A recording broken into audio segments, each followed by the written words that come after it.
Okay. Hello everyone, and welcome back to our fifth class in this series. Today, let's start off by going over our homework. So for homework, I assigned six problems. There were basic tactics that we learned last week. I'll also do a quick review of them after we're done reviewing the homework. And the goal was to answer in algebraic notation, which is what I taught last week. So let me set up the position here. It's like this and like this. Okay, so the goal of every tactic was to play the best move, as in win material, et cetera, et cetera. So what would you play here as white?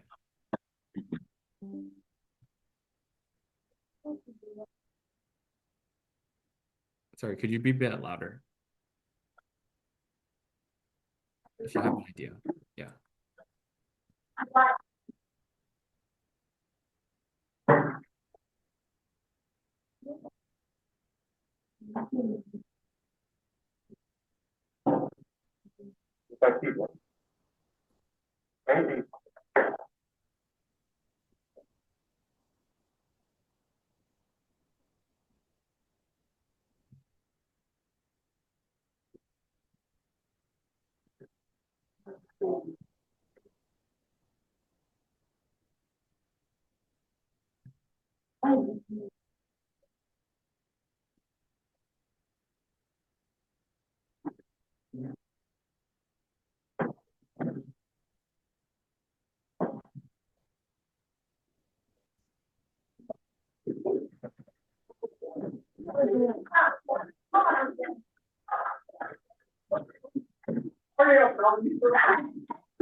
Hello.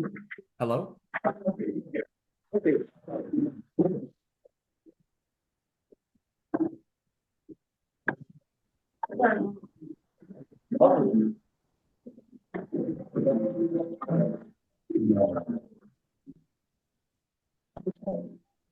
NUX move.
Okay. Hello, Vincent. Can you hear us? Hello, Dada. Yeah, the microphone quality is much better now. Okay. Okay, sorry. Did you guys have a move for this position?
Hello.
I got it.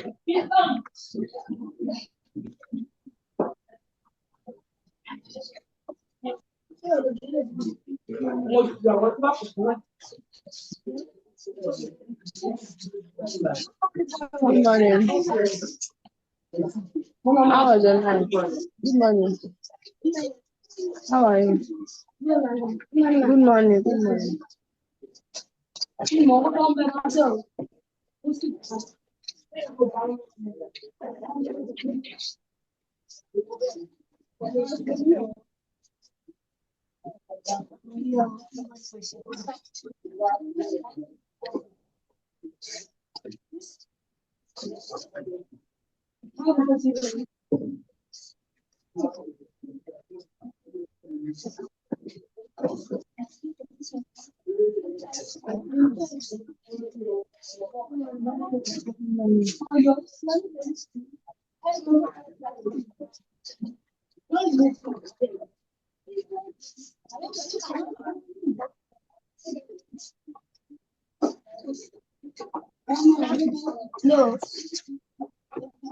Hello.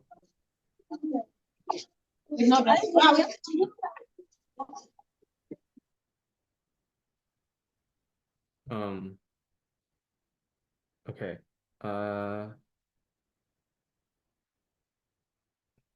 Dada, I think what you had at the start of the class is okay. Just maybe have the students talk a bit louder into the microphone. In the meantime, I think we do have to get started with the lecture. So I'll just go over answers to the homework, unless the microphone can work right now. Let's see.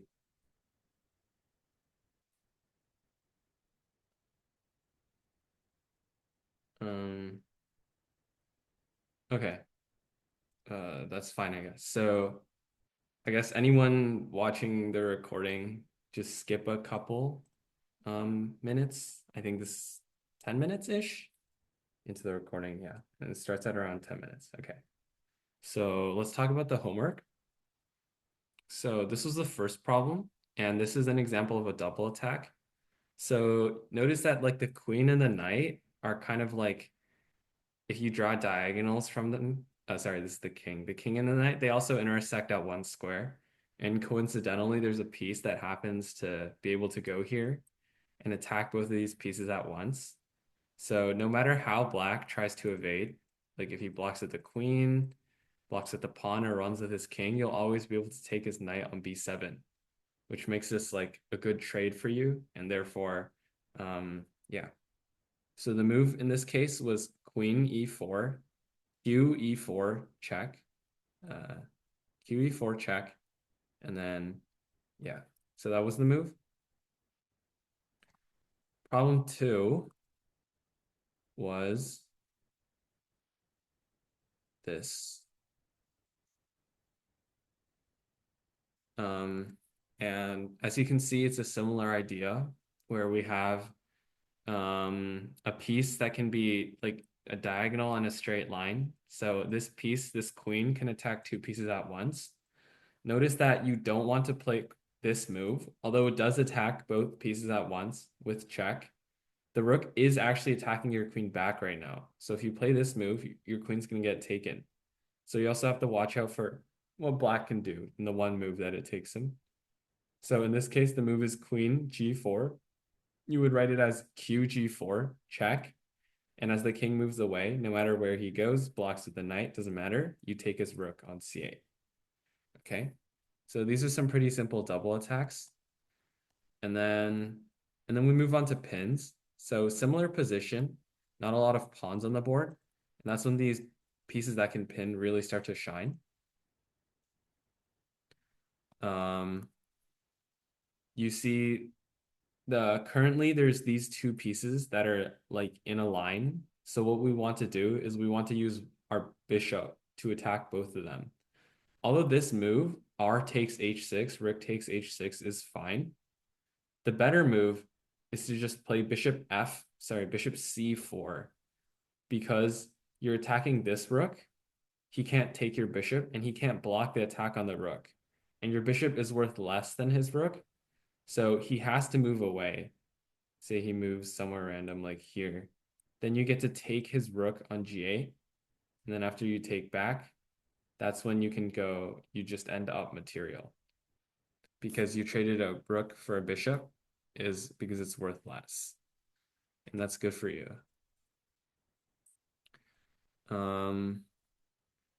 After that, our next problem was a skewer,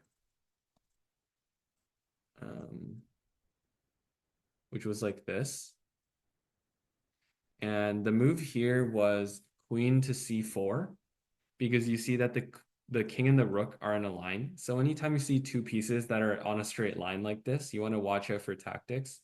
In this case, the move queen c4 gives check to the king. The king has to move, and then you get to take this rook for free. Because if you'll notice, the king can't move anywhere. It can only move, sorry, my mouse is lagging. It can only move to one of these four squares. And after it moves to one of these four squares, moves away, you get to take the g8 rook. You go up a rook for free. Okay, that was problem 4.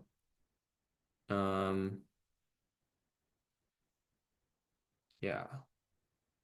So those ones are pretty easy. This one's a bit harder, so I'm gonna slow down for this one. So, and really explain what's going on. So this is the position, and as you can see, when we're looking for tactics, we want to notice where can each of our pieces go, and how can it like create problems for black. So in this position, we're specifically looking for like, I see these two pieces are on this diagonal. So if I was able to, use like my bishop to pin the queen, like attack it so that it couldn't move away from in front of the king, that would be very good for me, because the bishop is worth significantly less than the queen. So if you go like this, and then say he does whatever, no matter where he moves, you'll always be able to trade your bishop for this queen. So if he plays here, you take his queen. If he plays here, you take his queen. If he moves his king, you take his queen, etc., etc. So in this position, the move is bishop a2. You'd write that as ba2 in the answer sheet, right? You'd answer ba2, and this pins the queen. And no matter what black does, you'll be up a queen for a bishop, which is almost guarantees you the win. Okay. And finally, we have one last homework problem, which was this. And the idea here was this piece is currently pinned, but if I were to take it right now, let's just quickly demonstrate what would happen. If I took it right now, bishop takes, rook takes, rook takes, king takes. But then after that, I don't have anywhere else to go, right? I don't have any more pieces to take with. So it would just be a normal trade. However, we notice that this knight currently can't move. So if we were to attack this knight with another piece, it would be unable to defend itself. And that's where this last puzzle solution, f5, comes in. What this does is it takes advantage of the fact that the knight cannot move right now. And because the bishop is pinning it to the king, so if the knight moved, it would be illegal, because then my bishop would be attacking his king. So we notice that this is on the board, and we notice that currently the knight's about to be like taken, right? So you play f5. And what f5 does is next move, we're threatening to just take it with a pawn. Notice the pawn is worth much less than a knight or a bishop. So yeah. And this theme is very common where you see like a piece pinned to a bigger piece, and then you attack said smaller piece with a pawn. The smaller piece can't move away because it's bad to move away, because then you would just go down the big piece, right? So it would just sit there and let itself get eaten. And that's probably the most common type of like pin puzzle you'll see, is one where you have just a piece and then you attack it with another piece. It's just putting pressure on the pin piece, and as you move away, as you can't move away, you just get to take it for free. Okay. That was a homework for this week. And yeah, so any questions while I set something up? No questions, ready, no more. Sorry? Do you have any questions concerning the homework of last week? Yeah, if I went too fast on any problems, or you guys need clarifications, I'm always happy to help. Just tell me the question number, and yeah, maybe your question. I'll be happy to re-explain it. Yeah. I don't think there are no questions. No questions. Okay, no questions is fine. I'll do a quick recap of Yes. what we learned last week and some basics of material value. So we see that all these pieces are on the chessboard, right? And you'll notice that like each of them, they have different skill sets. They move differently. And in chess, we assign point values to them. Now, these point values are not always accurate, but they're just like in general to determine whether this trade is good for you or bad for you or whatever, okay? So it works like this. The king is worth infinite points because if you lose your king, then you lose the game, right? So your king has no point value assigned to it, but it is the most important piece on your board. The queen is worth 9 points. Now, I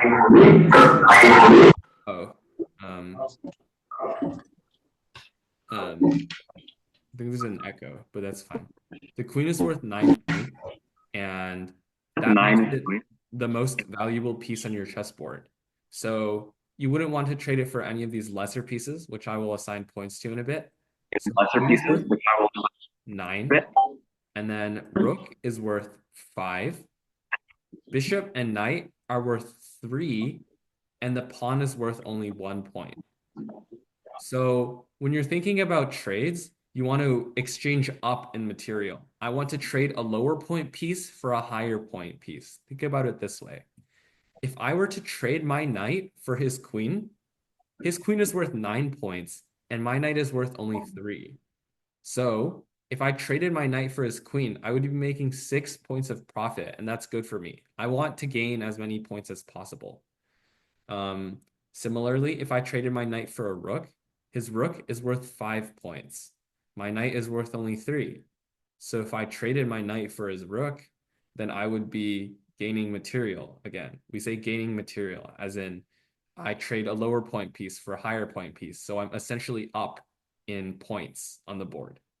However, if I traded my 5-point rook for his 5-point rook, that's not necessarily good or bad, because you see this rook, it's an equal trade of points. So take, and suddenly nothing happened, right? It's essentially the difference in point value between you and your opponent remain the same. So there's no good or bad essentially to trading, but there are some times where it's useful, and I'll get into that in later classes. But just note that for these puzzles, you always want to go for a higher point piece.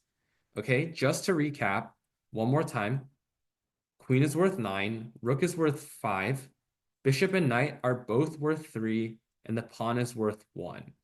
So you want to always try to trade up in material, okay? Yeah. And then last week we talked about 3 main types of tactics. First was double attacks. where essentially you use one piece to attack two. And this can work with like a knight. You attack the king and it has to move. So the higher value piece has to move and you get the lower one. And can also work like this. You can take the rook. You just use like superior movement. And also can work like this, where it doesn't have to always be a king. You can have like this formation where you're attacking two minor pieces at once. One of them has to move away and you get this one free like that. So that's double attacks. You attack two things at once. Your opponent can move only one. That means you get the other one for a valuable profit trade. We'll call it profit. Secondly, we learned about pins. Pins is essentially I use my weaker piece or like any piece essentially to attack your piece. But if your piece moves, then my piece is attacking an even more valuable piece behind it. So your piece cannot move. So in this case, you see his queen is pinned onto his king. So if his queen moves, I get his king. So his queen can't move. So it has to sit there and wait for me to take it with my bishop. Of course, it can still move on this diagonal, but that kind of defeats the purpose because I will still be able to take it next move with my bishop. Similarly, it could be like this. There's a knight and a queen, and this knight can't move because then I would take his queen, right? Think about it. He just lost 9 points of material by letting me take his queen, so he would not do that. And yeah, so that's pins where you have a weaker piece in front of a bigger piece. And sometimes you can like attack the pinned piece. We call this putting pressure on the pinned piece. And what this does is it essentially adds more attackers. So if I were to like, keep defending, I would be able to add more and more attackers until eventually he can't defend it anymore. And then I just get this piece free because again, he still can't move it away. So we went over, that was one of the problems where we played F5. If you remember, we played F5 and the knight was like here. That was one of the problems. And finally, the last thing we talked about was skewers, which are just like pins in reverse, where you have the bigger piece in the front. So it has to move away and you get the smaller piece at the back. Can work with queens like this. You move away, I take your queen, and can work with basically any straight line piece. Also works with rooks, of course. You move away, I take your rook. Yeah, so those are the tactics we went over this week. Sorry, last week. And today we'll be moving on to some more advanced stuff. So I hope you're ready. And the first one we're going to be talking about is the discovered attack. So we have actually encountered some discovered attacks in our homework or in our puzzles. When we think back to like the mate in ones, where we had like this type of position, and it was like this, and then it was like mate in one move. So I'm actually gonna have you guys solve this position. White to move, checkmate in one. Let's see if you guys can still solve the mate in ones.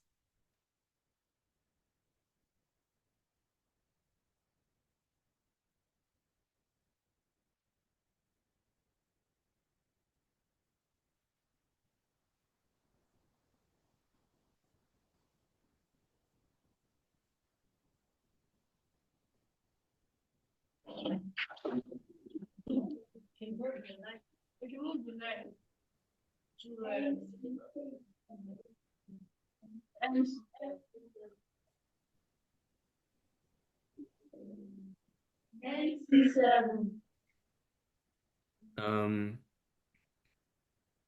I think you guys mean this is C7. So I think you guys mean here. Um,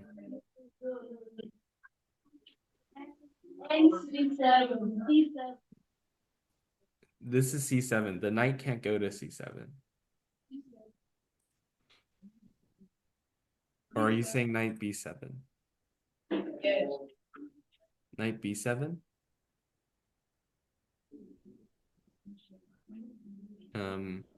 I'll just go over both of them. So yeah, I'm not sure what I heard. I think I heard knight B7. I heard knight C7 definitely, but knight C7 is illegal. So I'll go over both the moves. First move is knight takes b7. This is unfortunately incorrect because although you are checking black's king still has these two squares to run to, and your knight is not defended, so he can just take it. Instead, knight c6 is the correct move because what you do is you reveal this. Essentially, it's like a discovered attack because it's like you reveal the attack onto the king. I don't know why it's not like a reveal attack, but let's just go with it. It's called a discovered attack, and you discovered attack onto the king. You move away a piece that's not the piece you're going to be checking with. And what this does is it controls all of black's squares, and it uses the rook to deliver the check. And since black has no more squares to move to, and he is in check, this is checkmate. So this is an example of a discovered attack. Discovered attack is very powerful. It's where you use a piece to just completely like you use a piece, you don't move the piece that you're going to be checking with. For example, in this position, I could go rook to a5 or rook to, sorry, this is rook to a4, sorry, or rook to e7, either of these two moves, because I'm checking black's king with my bishop. That means he has to move his king, right? So as he moves his king away, I now have moved my rook to attack his other rook. But now it is my move because he's just moved his king away. So now I get to take his rook completely free. That's great. Okay. And this is the essence of discovered attack. You get to move your rook, make like a completely wild thing. I'll show you an example. Let's just say the position looks like this. And okay, and it's like this, and then it's like this and this and that. So what you can do is you can just make a completely wild move because black is in check. He just can't do anything about it. In this position, if you play rook takes g7 check, king to h8, right? That's his only move. You now set up the discovered attack. You move your rook away, take the b7 pawn. It looks like your rook, you just gave up your rook, right? 5-for-1 trade does not look good for you. But you are using your bishop to check his king. He has to stop this threat immediately. He either moves his king or blocks with this rook. Most likely, he moves his king. And then you simply take his queen. Your rook was completely hanging last move, but because it wasn't your rook who had to deliver a check, you're able to just get away with it and then take another piece. So you use this example, but I'm going to set it up a bit differently. Let's see. Okay. In this position as white, what is your best move? I'll just leave it at that.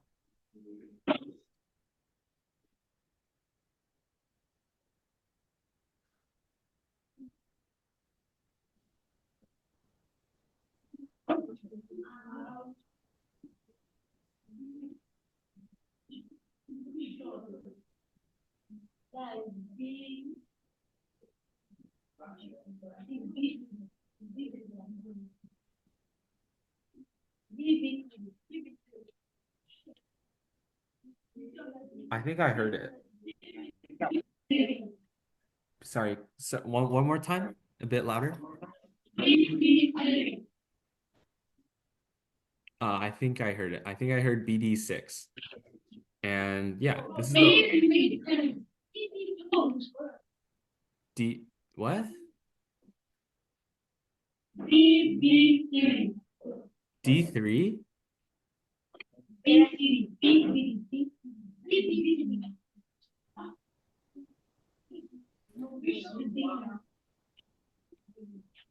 Okay. Do you guys mean the move that has the arrow right now?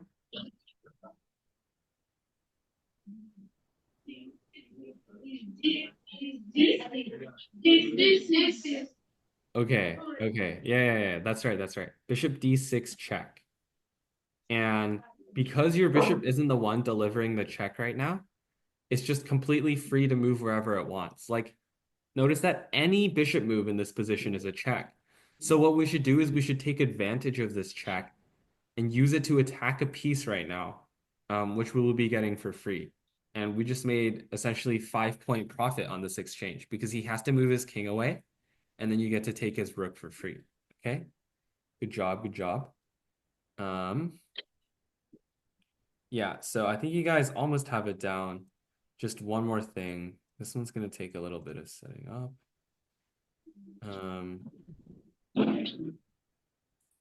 You don't always have to attack the king when you play double attacks. Sorry, discovered attacks. You can also attack other pieces. And okay, like this. Like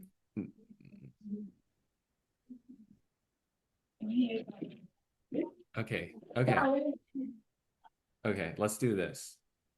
Okay, what's the best move for white in this position?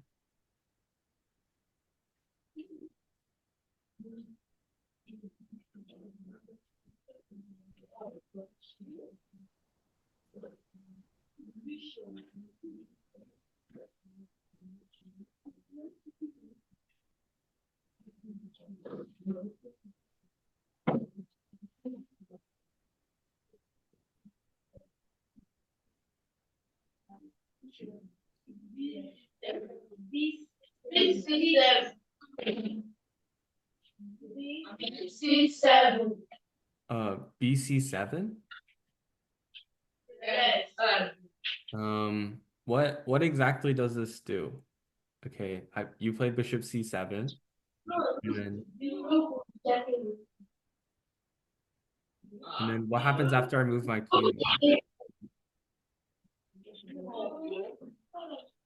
Yeah, I think you guys are close. You're close, just not quite yet.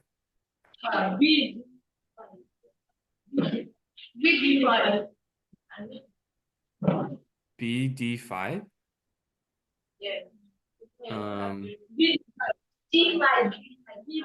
D5 D5 or E5 or D6? Because the bishop E5. Okay. Bishop E5. What happens after I move my queen though? Okay.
I want you guys to think about a move that attacks another piece, right? Because you want to attack another piece with your bishop because you have a free move with it. There's two moves that work here.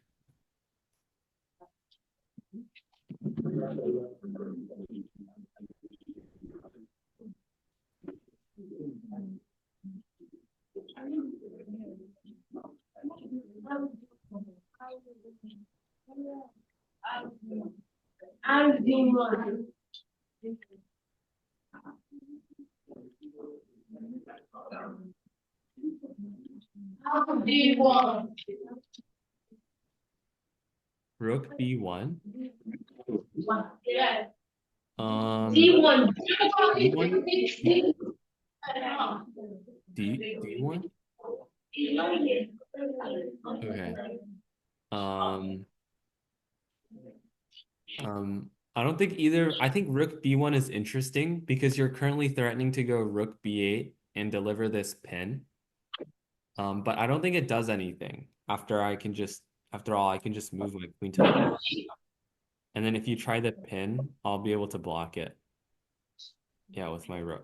And this will be an equal trade. Again, remember 5 for 5. I'll tell you guys the answer. It's okay. So yeah, this one's really hard because sorry, this like discovered attack in general is really hard.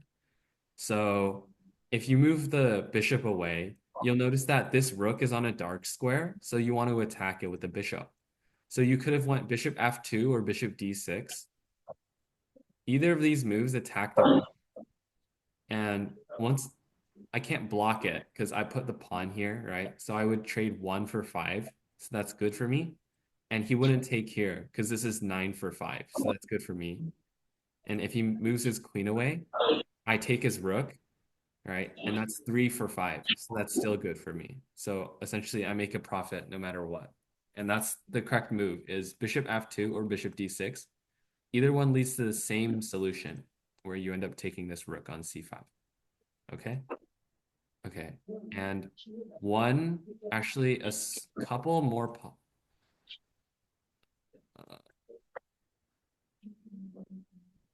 okay. Yeah, 1 second. So we just did this puzzle with the rook here, right? What would you do if it was a queen here instead? What would your move be if I replace this bishop with a queen?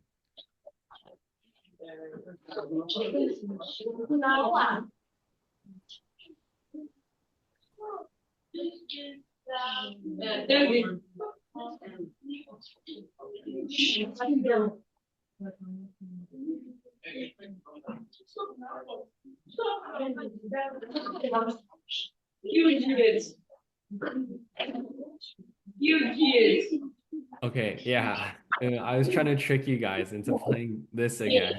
But yeah, you can just directly take his queen. Okay.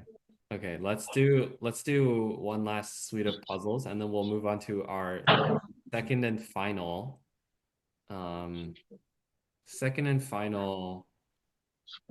type of tactic of the day. And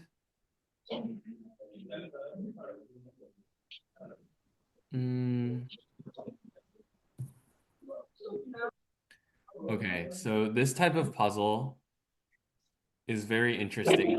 So let's do a quick count right now. So you have 3 pawns. Black has 6 pawns. You have a bishop. He has 2 knights. You have a rook. He has a rook. He has a queen. Currently, you are down 1, 2, 3, 6, 15 points of material. But you can get it all back. In fact, there's maiden 3 here, but I will also accept the variation that sorry, like this, that in which you can take all your material back. So yeah.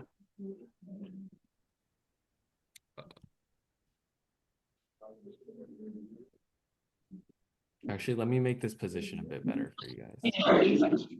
Like this. Okay, I heard it. Rook g7 is definitely the first move.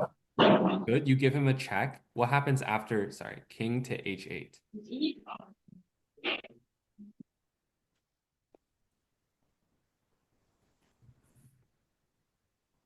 What's the move now?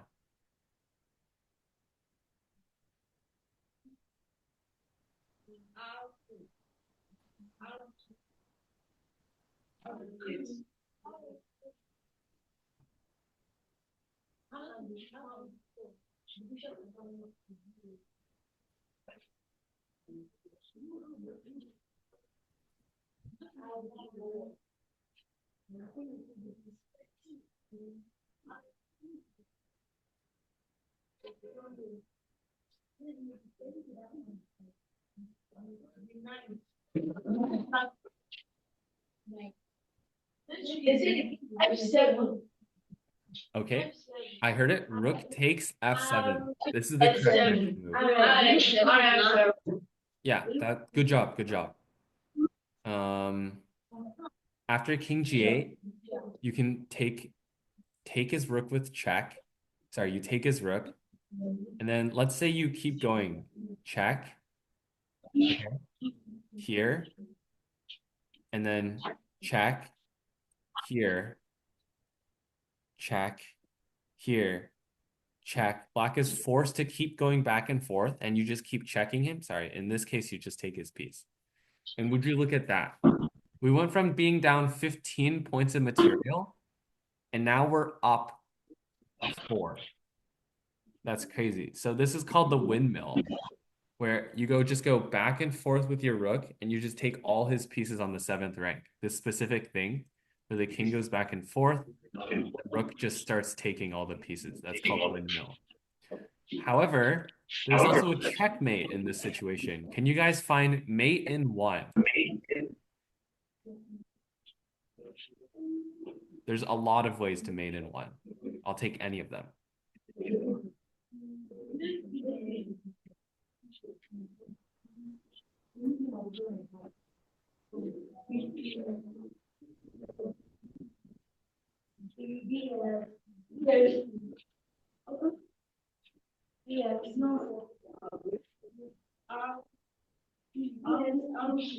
Yes.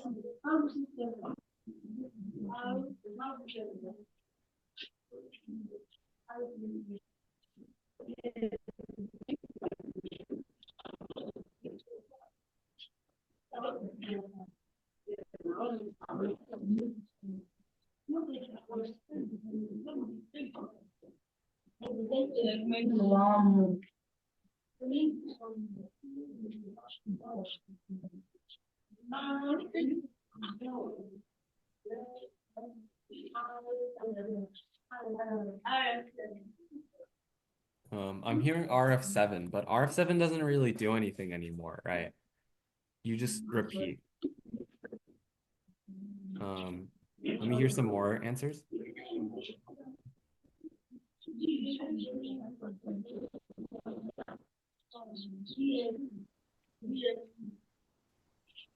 I think I heard rook g8. Rook g8, very close.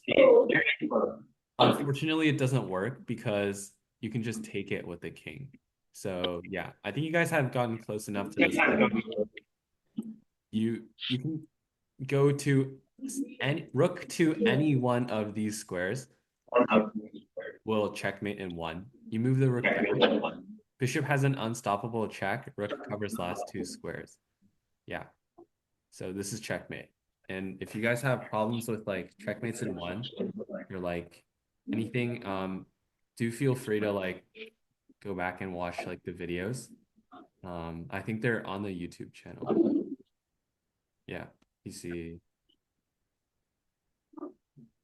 Yeah, so that's great. Yeah, if you guys have like questions, you can always just ask me. I'm open to answering any questions. So moving on from discover checks, I know they're really hard, and I applaud you guys. Good job for solving most of them. Let's go to talking about something easier now. This one's called removing the defender, and exactly what it sounds like. So let's say you have this position. Okay. And the position looks like this. White to move. Currently, if I were to take his queen, he would take back. What we just did, 9 for 9 trade, right? So no gain, no loss.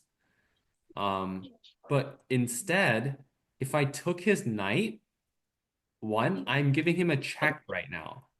So he has to take back, right? Of course he takes back. Now, the knight that was originally defending his queen is now gone because I took it. So now his queen is hanging. Right?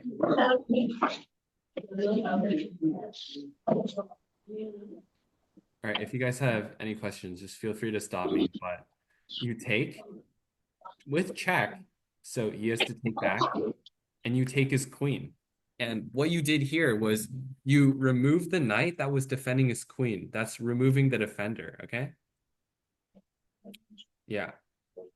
And that's essentially the essence of removing the defender. You take the piece that's currently guarding another piece.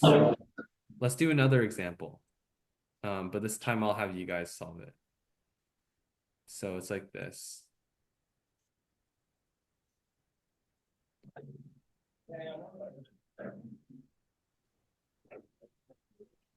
So let's say the position looks like this. White to move.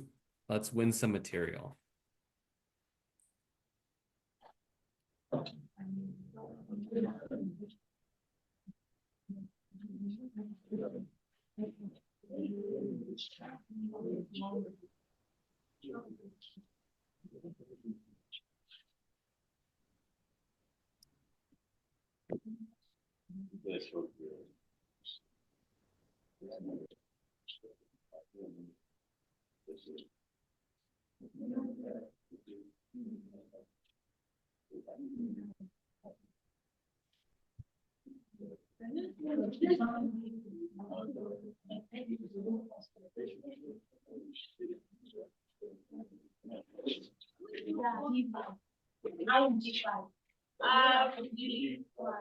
Okay, I heard RD5, but currently if we play RD5, then the knight will take back, right?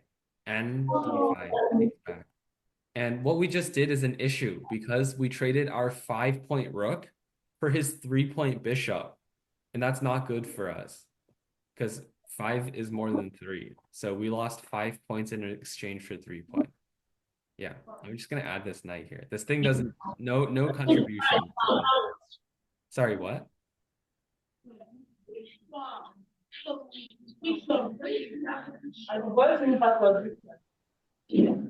Bishop where? I think I heard it, but just gotta make sure.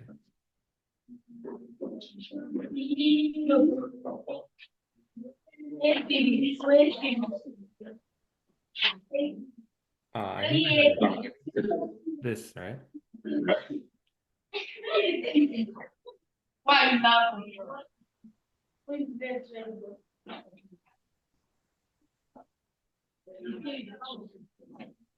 Is it this?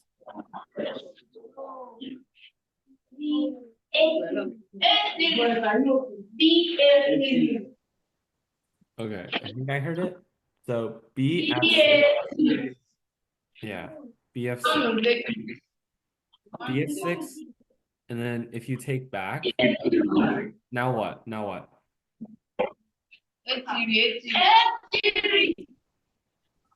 Where?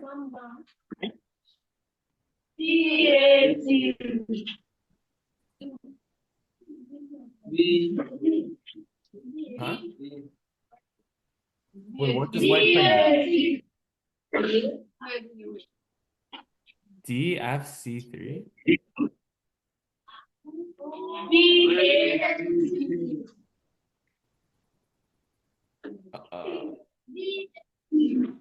No, not what this move was. Well, it's white to move again. What will white play now? Yeah, of course. You take the bishop. Rook D5. Yeah, good job. Sorry, it's a little bit quiet on my end. I don't know what's going on. Okay. Yeah, so this is the essence of removing the defender.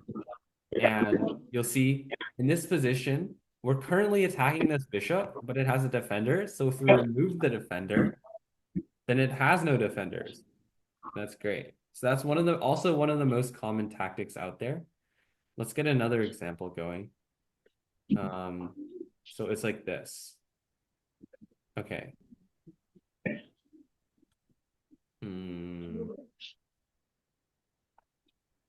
Yeah, I'm just gonna leave you guys.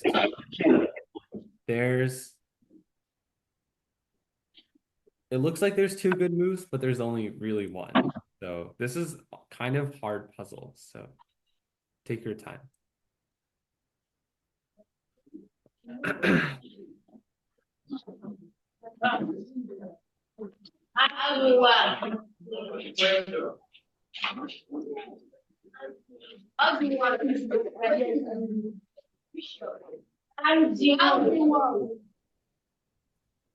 Um,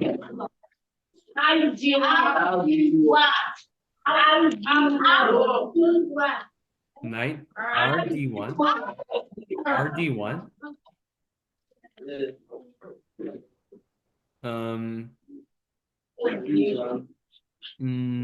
Actually not a bad idea, but except it's not a kind of like a real pin, because if you move this piece away, sorry.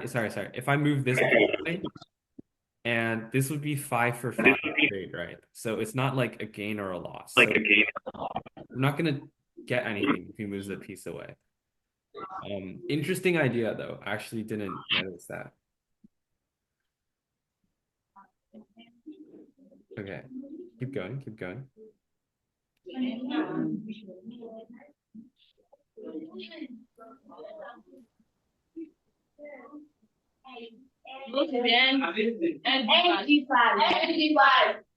Oh, ND5. ND5 is the trap, guys.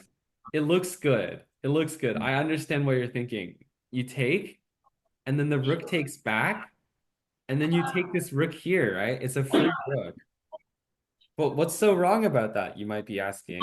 Well, I'm here to tell you. Look closely. ND5, I don't have to take back right now. I can take your rook on E8. Sorry, E2. And then after you take back, I take your knight. That's when I take your knight. Notice, you just took my rook, so it's better to take the rook than save the knight, because rook is 5, knight is 3. So you want to take the rook. He takes the knight, and you'll notice that the pawn, everything is equal again. We did an 8 for 8 trade. That's the trap. It's also pretty close to the real answer. So let's give it one more stab.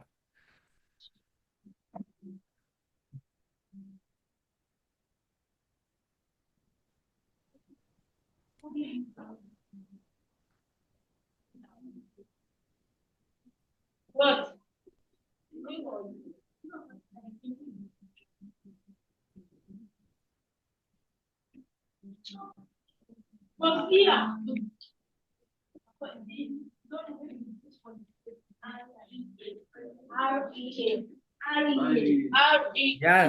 Yes, RE8. I like it.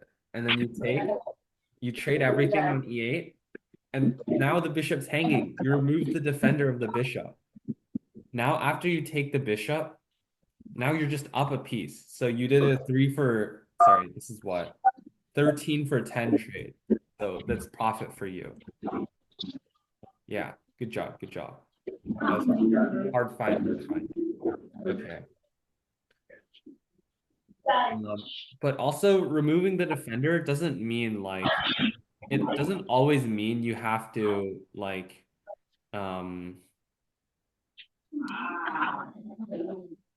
it doesn't mean you always have to how do I put this? Doesn't always require a piece to be taken to be moved away. You can also just have it forcefully moved away. And this is the example that I'll be showing you guys. So in this position, if we were to trade queens right now, it's a 9 for 9 trade. That's not good for us. Well, it's not bad for us, but it's also not good. And we want to fix that. What would you move as white here? This one's also pretty hard, so take your time as well.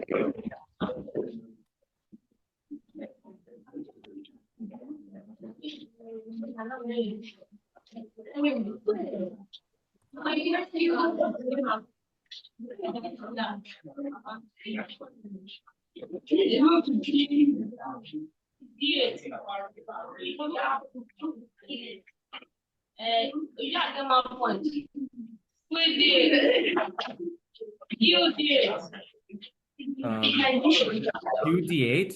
I told you guys, QD8 is not the answer because it's just a 9 for 9 trade.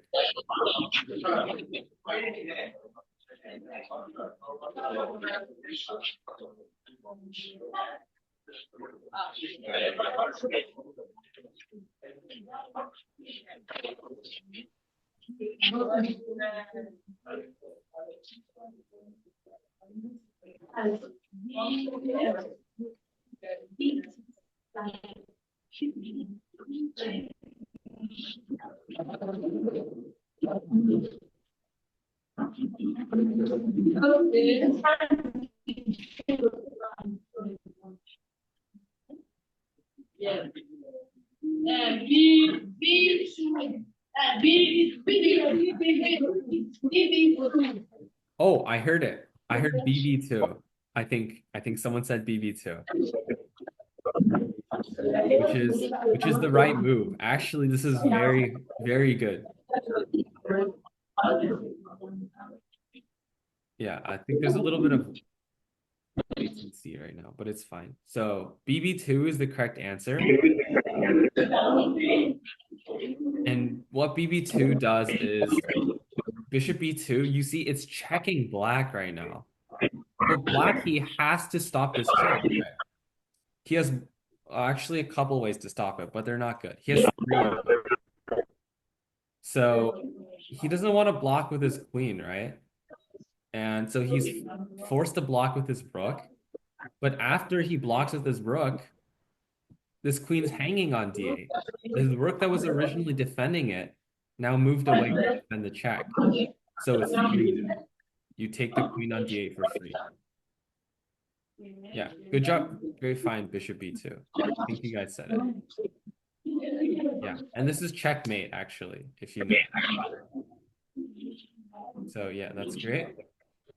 And so let's do one more puzzle on.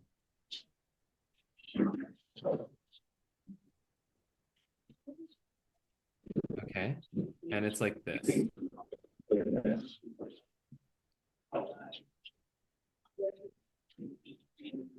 All right.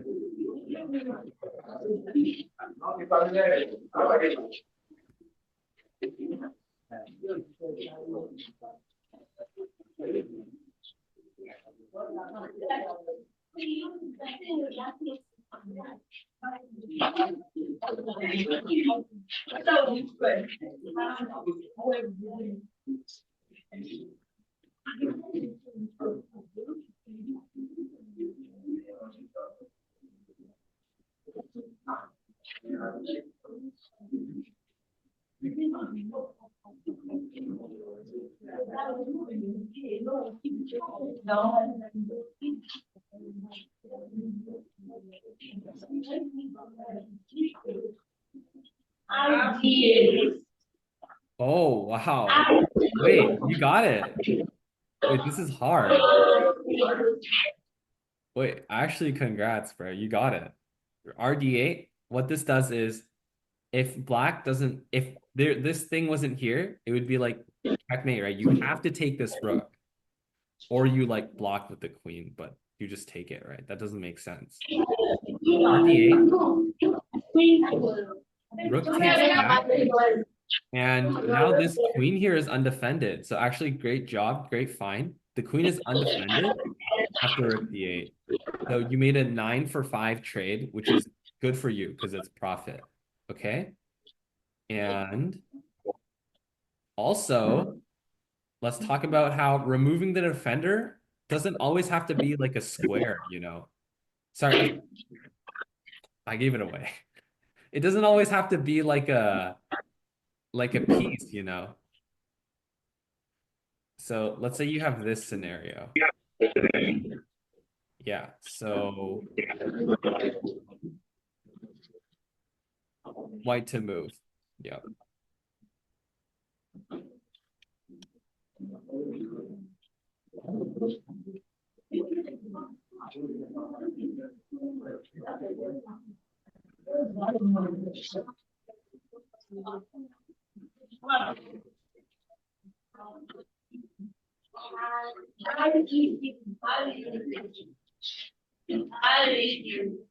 Okay, RE3. What happened?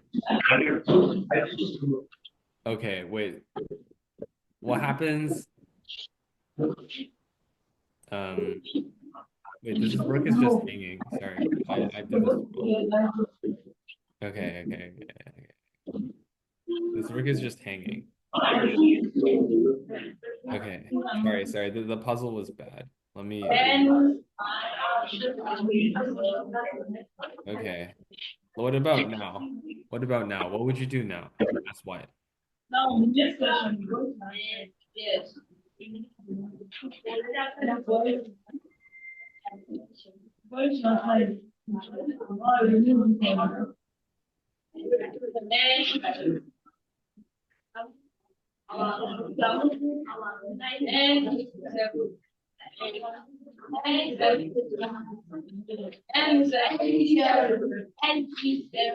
And 7? Wait, actually, okay, I'm gonna talk about two things here. Okay, first one, NE7, all right, forces the knight to go back. You take his rook, okay? That's good, very good. But have you guys considered, what if I take his rook first, and then I take back, and then I fork him, and then I take his queen? Which one is better? In this position, is NE7 or rook H4 better?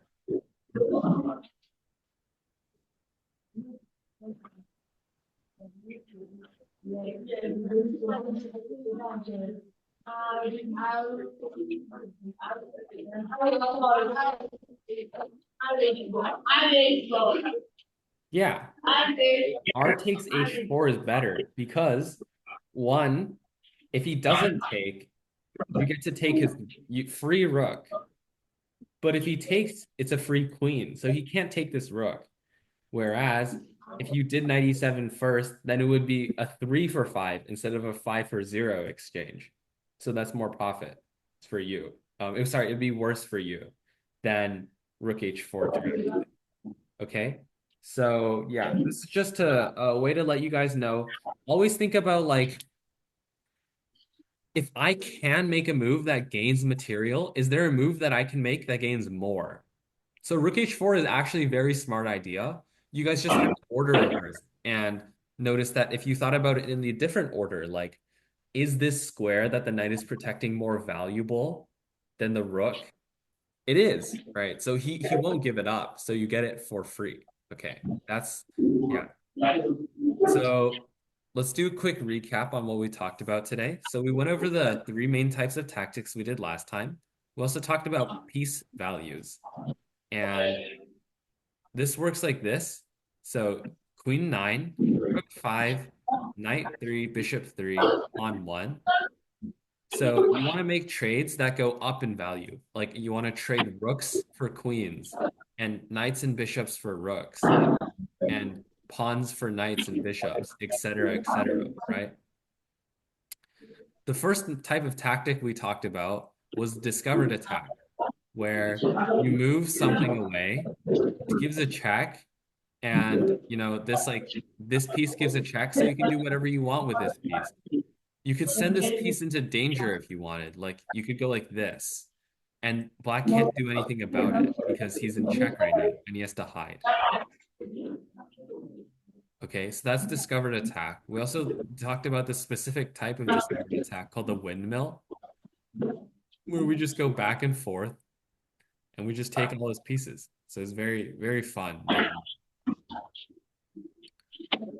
And then after that, we went on to something easier, removing the defender, which you guys are very good at. So it's like this. It works like this.